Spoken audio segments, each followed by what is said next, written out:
নমস্কার বন্ধুরা, আমার চ্যানেলে আপনাদের স্বাগত জানাই। আজকে আমি আপনাদের বানিয়ে দেখাবো লক্ষ্মী পুজোর উপলক্ষে চিড়ের মোয়া। তার জন্য আমি গ্যাসের মধ্যে কড়া বসিয়েছিলাম আর আমি 2 বাটি পাতলা চিড়েটা নিয়ে নিয়েছিলাম। এবার চিড়েটাকে ভালো করে ভেজে নেব।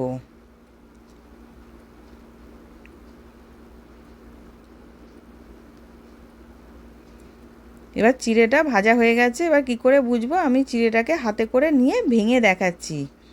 গুঁড়িয়ে গেলে তাহলে বুঝবো চিড়েটা ভাজা হয়ে গেছে।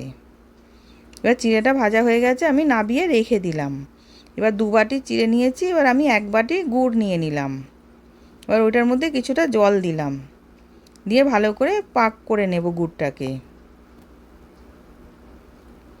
এবার হাতে করে দেখাচ্ছি, একটা তারের মতন হবে সেরকম গুড়টাকে আমি পাক করে নিলাম। এবার গুড়টা পাক করা হয়ে গেছে, আমি ওর মধ্যে চিড়েটাকে দিয়ে দিলাম, দিয়ে ভালো করে মিশিয়ে নেব।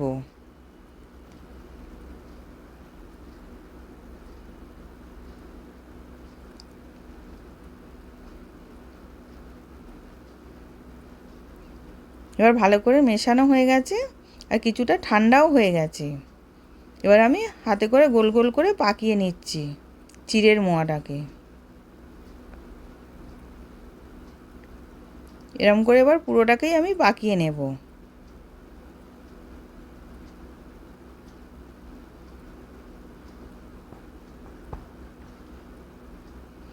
এবার রেডি হয়ে গেছে। আশা করছি ভিডিওটা ভালো লেগেছে। আমি হাজির হব আর এক নতুন রেসিপির সাথে।